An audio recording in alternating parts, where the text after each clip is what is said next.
সালের দ্বাদশ শ্রেণীর সকল প্রিয় ছাত্রছাত্রীদের সামনেই তোমাদের পরীক্ষা, তাই তোমাদের আগাম শুভেচ্ছা। এবং আমি সর্বশক্তিমান ঈশ্বরের কাছে প্রার্থনা করি তোমাদের সকলের পরীক্ষা খুব ভালো হোক, তোমরা জীবনে অনেক বড় হও, এই আশা রাখি। তো আজকে আমি নিয়ে এসেছি সংস্কৃত বিষয়ের ফাইনাল সাজেশন। তোমরা যারা আমার চ্যানেলে নতুন, চ্যানেলটি সাবস্ক্রাইব করে দিও আর বেল আইকন অন করে দিতে একদম ভুল করবে না। তো আজকে আমি আলোচনা করব সংস্কৃত সাজেশন নিয়ে।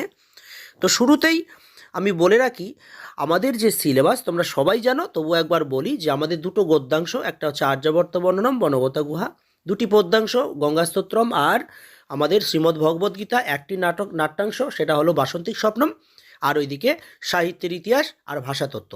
আমি কিন্তু শুধুমাত্র বড় প্রশ্নেরই সাজেশন করেছি, শর্ট কোশ্চেনের কিন্তু নয়, এটা বলে রাখি। তো প্রথমেই আর্যাবর্ত বর্ণনম। আর্যাবর্ত বর্ণনমের একের দাগের যে প্রশ্নটা আমি দিয়েছি, আর্যাবর্তের বর্ণনা দাও। আবার এটারই অথবা আছে, এমন দিতে পারে পরীক্ষায় ওরা ঘুরিয়ে, পাঠ্যাংশ অবলম্বনে আর্যাবর্ত দেশ এর সংক্ষিপ্ত বর্ণনা দাও, একই উত্তর হবে।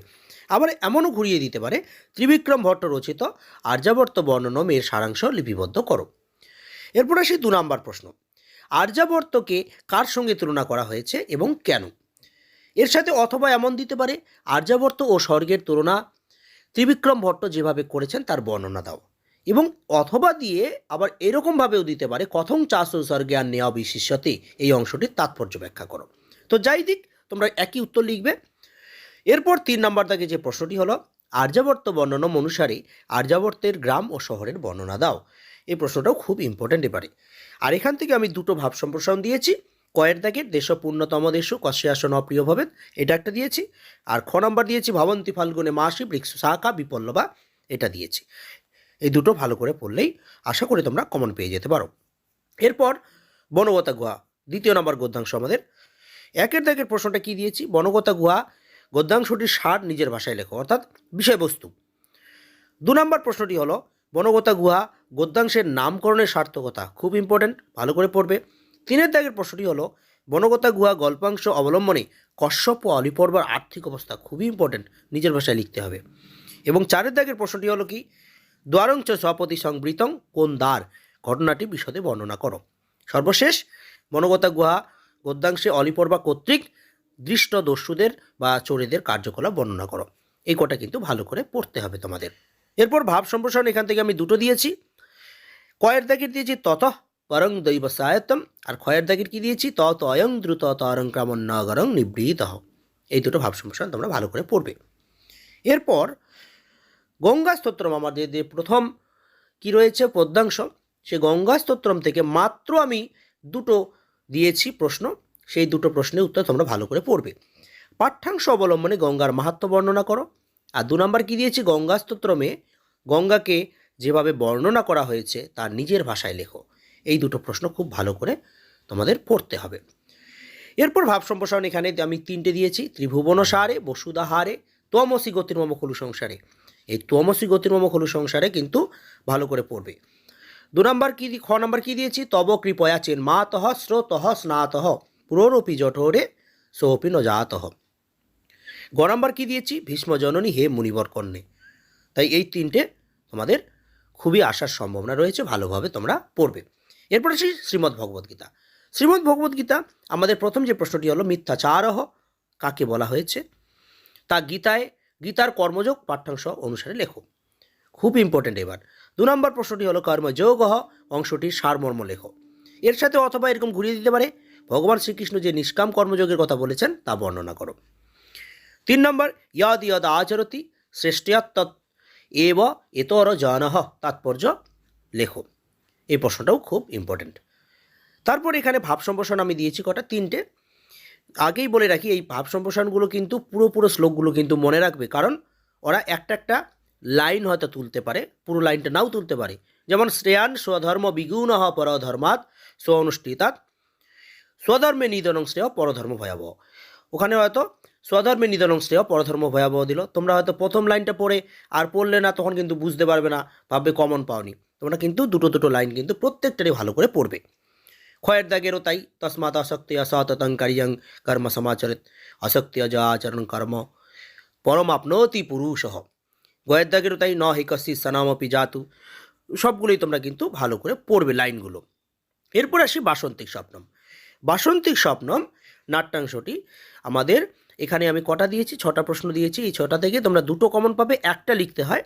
তো একের দাগের প্রশ্নটি হলো বাসন্তিক স্বপ্নম নাট্যাংশের চরিত্রগুলির পরিচয় দাও। ভালো করে এই চরিত্রগুলো তোমরা কিন্তু পড়বে। এরপর দুইয়ের দাগের প্রশ্নটি হলো বাসন্তিক স্বপ্নম অনুসারে কৌমুদীর চরিত্র বর্ণনা করো। খুবই ইম্পর্টেন্ট এবারে। 3 নম্বর দাগের প্রশ্নটি হলো ইন্দ্রবর্মা ও কৌমুদীর কথোপকথন সংক্ষেপে লেখো। 4 নম্বর হচ্ছে কি নারিকায়পি যুগায়তে ব্যাখ্যা করো। 5 দাগের প্রশ্নটি হলো বিজয়তাম अस्माकं অবনীপহ, উক্তিটি কার? অবনীপহকে বক্তা তার কাছে কেন এসেছিলেন? 6 দাগের প্রশ্নটি হলো বাসন্তিক স্বপ্নম নাট্যাংশে নাট্যকার কি বার্তা দিতে চেয়েছেন বলে তোমার মনে হয়? এই কটা প্রশ্নের উত্তর ভালো করে পড়তে হবে তোমাদের। এরপর আসি সাহিত্যের ইতিহাস। সাহিত্যের ইতিহাস থেকে আমি মোট 5টা প্রশ্ন দিয়েছি। 1 নম্বর দাগের প্রশ্নটি হলো মহাকবি কালিদাস রচিত মেঘদূতম বিষয়ে সংক্ষেপে আলোচনা করো। খুবই ইম্পর্টেন্ট। 2 নম্বর প্রশ্নটি হলো শূদ্রক সম্পর্কে নাতিদীর্ঘ প্রবন্ধ লেখো। 3 নম্বর দাগের প্রশ্নটি হলো জয়দেব ও গীত গোবিন্দম সম্পর্কে সংক্ষিপ্ত টিকা লেখো। 4 নম্বর দাগের প্রশ্নটি হলো চরক সংহিতা বিষয়ে সংক্ষেপে আলোচনা করো। আর সর্বশেষ 5 নম্বর দাগের প্রশ্নটি প্রাচীন ভারতের চিকিৎসা শাস্ত্রের চর্চা নিয়ে অল্প কিছু লেখো, অথবা এমন ঘুরিয়ে দিতে পারে প্রাচীন ভারতে আয়ুর্বেদ চর্চা সম্পর্কে সংক্ষিপ্ত টিকা লেখো। তাই এই কটা ভালো করে পড়লেই হবে। ভাষাতত্ত্ব। ভাষাতত্ত্ব থেকে মাত্র 3টে প্রশ্ন দিয়েছি আমি। এই 3টে প্রশ্নের উত্তর তোমরা ভালোভাবে পড়ে যাবে। 1 নম্বর দাগের ভারতীয় আর্য ভাষার বিভিন্ন স্তর সম্পর্কে লেখো, অথবা দিয়ে এমন ওরা ঘুরিয়ে দিতে পারে ভারতীয় আর্য ভাষার কয়টি স্তর কী কী, নব্য ভারতীয় আর্য ভাষা সম্বন্ধে যাহা জানো লেখো। একই উত্তর হবে, তোমরা ভালো করে পড়বে। 2 দাগের প্রশ্নটি হলো ইন্দো ইউরোপীয় ভাষার গোষ্ঠীতে সংস্কৃতের স্থান নির্ধারণ করো। 3 নম্বর দাগের প্রশ্নটি হলো ইন্দো ইউরোপীয় ভাষাগোষ্ঠীর নাম লেখো, অথবা এমন দিতে পারে ইন্দো ইউরোপীয় গোষ্ঠীর 10টি শাখার নাম ও সংক্ষিপ্ত পরিচয় দাও। এই কটা ভালো করে পড়লেই তোমরা কিন্তু কমন পেয়ে যাবে। এরপর সর্বশেষ আমাদের কি রয়েছে না, নিবন্ধ অর্থাৎ রচনা লিখতে হয়। সংস্কৃতের 5 মার্ক থাকে, 5। তো এখানে 1 দাগের কি দিয়েছি? মহাভারতম, খুব ইম্পর্টেন্ট। 2 দাগের কি দিয়েছি? মহাকবি কালিদাসও। এবার মহাকবি কালিদাস না দিয়ে ওরা ঘুরিয়ে দিতে পারে মম প্রিয় কবি। তাই তোমরা কিন্তু মহাকবি কালিদাসটাই লিখতে পারবে। 3 দাগের প্রশ্নটি কি? স্বামী বিবেকানন্দ, অর্থাৎ স্বামী বিবেকানন্দ দিলে তোমরা লিখলে, যদি না দেয় এমন ঘুরিয়ে দিতে পারে মম আদর্শ পুরুষ, তখনও কিন্তু তোমরা স্বামী বিবেকানন্দই লিখে দেবে। 4 দাগের প্রশ্নটি কি? রামায়ণম। 5 দাগেরটা কি? সংস্কৃত ভাষা। 6 দাগের অন্তর্জালম। এই কটা কিন্তু ভালো করে পড়লেই তোমরা এখান থেকে 3টে কমন পাবে, একটা লিখতে হয়। তো যাই হোক, তোমাদের সংস্কৃত সাজেশন 2024 সালের দিলাম। তোমরা ভালোভাবে পরীক্ষা দাও, অনেক ভালো রেজাল্ট করো, তোমরা অনেক বড় হও এই আশা করি।